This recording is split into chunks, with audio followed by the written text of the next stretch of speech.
Hello guys, hello Cancer, welcome dito sa aking channel Cancer. Alamin natin kung anong messages, vibration, gabay energy para sa lahat ng Cancer. Ito ay energy ng lahat ng Cancer na nanonood sa ngayon or yung mga cross-watchers. Okay, stepping into power, Cancer. Cancer, alamin natin kung ano yung messages. Thank you pala doon sa mga patuloy na nanonood dito sa aking channel. Okay. Garnet. Okay. Stepping into power, Cancer. Naka-reverse to, diba? So, basahin natin. Sa linggong ito, Cancer, ang unang barahan na nagsasabi sa'yo ng warning is ito. Purification and detoxification. Sinasabi sa'yo na same din to sa Pisces and Scorpio. Panoorin mo yung zodiac sign na yun kasi same sign din naman kayo na water sign. And pwedeng makaresonate doon yung mga Cancer na resonate dito sa purification and detoxification. So Cancer, it's time to release physical and energetic toxins from yourself, from your life. So ano ba yun? Ibig sabihin niya, kailangan mo sa lingkong ito, kasi naka-reverse eh. So, ibig sabihin toxic eh. Ibig sabihin, nawawalan ka ng confidence, nawawalan ka ng tiwala sa sarili mo, or pwedeng yung iba sa inyo, masyado kayong pinanghihinaan ng loob. So, dito sinasabi na i-purify mo and detoxify yung sarili mo. I-release mo yung mga physical and energetic na toxins, mga toxicity sa buhay mo. So, kung ano yung bagay na alam mo na nakakasama sa'yo. Unahin natin, emotional. Okay. Sa everyday life mo, sino-sino yung mga tao na parang nagbibigay sa'yo ng saya. Diba? Wala silang ginagawa, pero masaya ka. Yung hindi ka naiinis. Ito yung mga taong kailangan mong i-keep.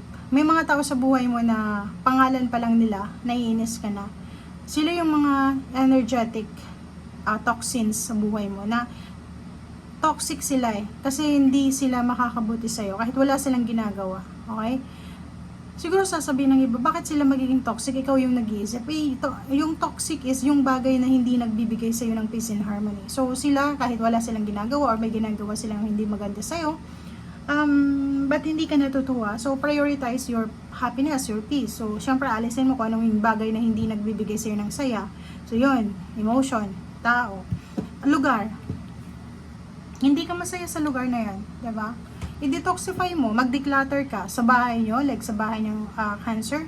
Parang feeling mo overcrowded na, or pwedeng feeling mo hindi na maganda yung environment. So mag-minimalistic style ka, simplify your life, mag-declutter ka, declutter mo yung mga gamit, may tapon, mag-clutter ka, parang ganun. So maging simple lang sa buhay. Yun yung sinasabi ng bra. Itong brahan to is parang confirmation na simplify your life, Cancer. Be humble, simplify your life. Kasi the more na nag-expect ka, the more na mataas yung expectation mo, the more na magsisisi ka sa bandang huli. Kasi okay lang mag-expect, pero dapat beyond lang doon.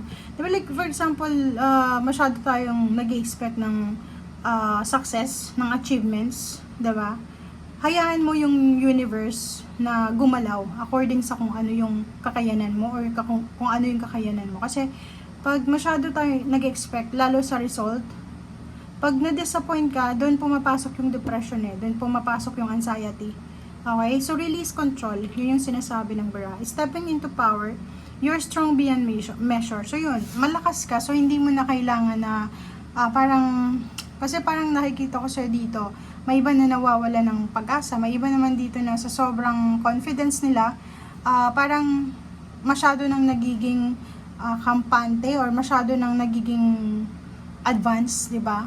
So, para maiwasan mo yung anxiety and depression or sa regrets, kasi yun nga yung sabi ko sa'yo dito, pag masyado tayong nag-expect sa result, pwede tayong ma-disappoint, pwede tayong magsisi, pwede tayong malungkot, and wag mong i-underestimate yung depression and anxiety kasi maraming tao ang ganun sa sobrang expectation nila, lalo sa anak nila or may anak sila or sa magulang, may mga tao na nade-depress. Okay?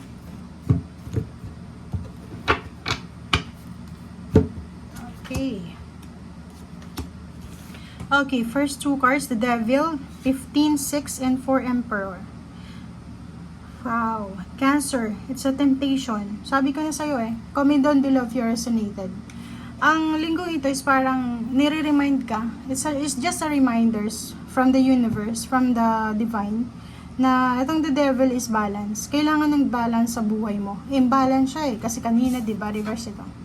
Diba? So, mayroong mga imbalances ka sa buhay. Hindi ko alam kung makaka-resonate ka, pero mayroon kang temptation sa linggong ito na magyabang. Okay?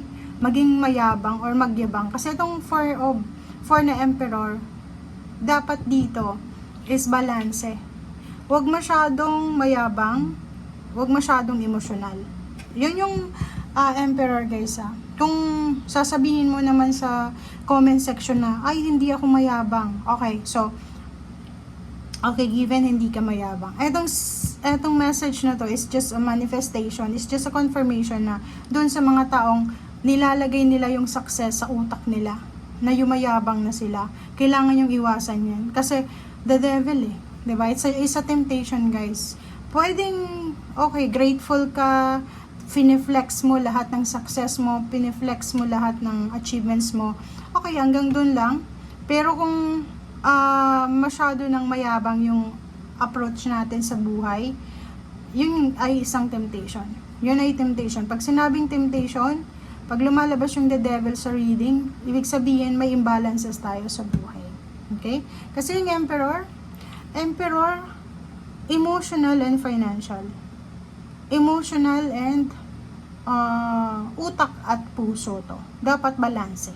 Dapat hindi natin masyadong ilagay sa utak natin yung mga success natin or achievements, or hindi din tayo masyadong nagpapabaya.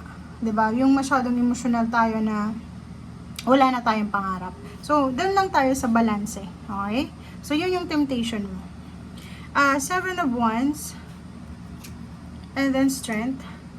Sinasabi ng Barasser dito, Cancer, na mag-focus ka sa kung ano yung dapat mong bigyan ng focus. Protection. Kasi kung nakafocus ka lang sa isang bagay, like for example, doon lang tayo nakafocus sa success natin. And hindi tayo nakafocus, masyado tayong nagbo-boost ng sarili natin. And nakakalimutan ng may mga tao sa paligid mo na napapabayaan mo. Hindi maganda yon. Etong 7 of Wands, sinasabi na yung totoong strong na tao, kasi you are strong beyond measure yung totoong strong na tao is parang siya yung nagli-lead, 'di ba? Yung parang ikaw yung magpapakita sa mga tao na ganito yung dapat gawin ng isang successful na tao. Ganito yung dapat gawin ng isang taong or individual na may achievements na nakukuha. Okay? Kasi pwedeng yung iba dito masyadong hindi ko alam kasi parang yung universe is binibigyan ka ng warning na parang konting pitik, parang ganun. Pinipitik ka ng universe na yung strength natin is galing sa kanya. Huwag nating ipagyabang. Kung ano yung meron tayong kalakasan sa ngayon, kalakasan sa emosyon, sa pera, sa talino, sa negosyo, or sa kung saan pa man. Huwag natin yun i-credit sa sarili natin. Kasi pag na-credit yun sa sarili natin, hindi natin binibigyan ng honor ang Panginoon. So, pag na-credit yung sa sarili natin, parang sasabihin natin na, kaya ako successful? Kasi, mabuti akong tao. Bless ako, kasi matalino ako. Bless ako, kasi ganyan-ganyan ako. So, ibig sabihin, sarili mo lang yung gumalaw habang nag-achieve ka ng blessings mo. Paano, nasaan na doon yung Panginoon? Diba? So, parang ganun. Our God is parang minsan nagsiselos yung Panginoon sa atin. So, kailangan natin na kumbaga, isabay siya. Sabihin natin na with God, kasama natin siya sa pag-succeed natin sa buhay, sa pagtatagumpay. Parang ganun. Ito yung energy niya. Okay? Okay, tapos na tayo dyan. Yan yung lumabas sa inyo. I hope na hindi nyo ako i-bash kasi baka sabihin ng iba, hindi ako mayabang, ganyan-ganyan. Hindi naman yun yung sinasabi ng bara. Yun lang yung sinasabi sa warning. Warning lang siya.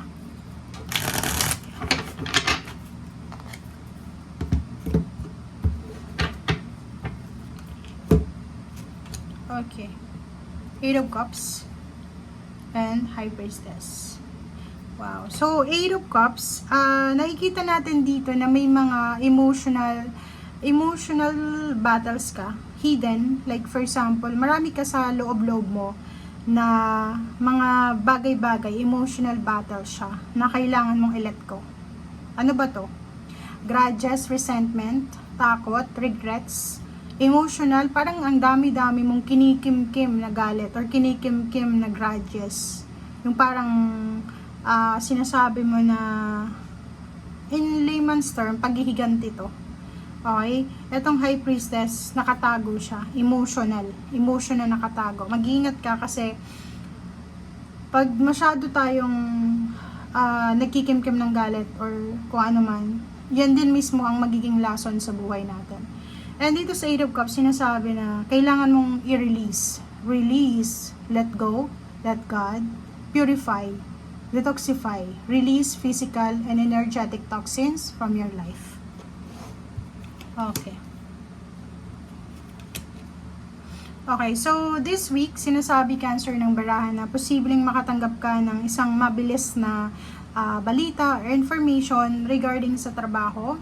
It's either bagong trabaho siya, or pwedeng bago siyang pagkakakitaan, or pwedeng bagong source ng income, especially sa mga nag-a-apply ng trabaho, sa gustong lumipat ng trabaho, or sa mga taong gustong sumubok ng ibang trabaho, or sumubok ng ibang challenges sa buhay. Knight of Wands and Ten of Pentacles. May iba sa inyo dito, Cancer, na sa sobrang blessed nyo, nakikita natin dito na left and right yung celebration, parang ganun. So, may iba sa inyo dito na excited para sa lump sum of money. So, if you're waiting or looking for sa money na yan, sa Ten of Pentacles na yan, sinasabi sa'yo dito ng Knight of Wands na incoming na siya. So, nakikita ko yung excitement. Sobrang excited na Cancer para sa paparating na pera. Pwedeng may binibenta kang bahay or kung ano man tong lump sum na to galing sa bangko. So, good luck kasi nakikita natin na maraming blessings ka and sobrang blessed ka, hindi lang sa linggong ito. Pero yun na nga yung warning sir dito. Okay, mag-iingat tayo. Thank you guys and see you again. Bye!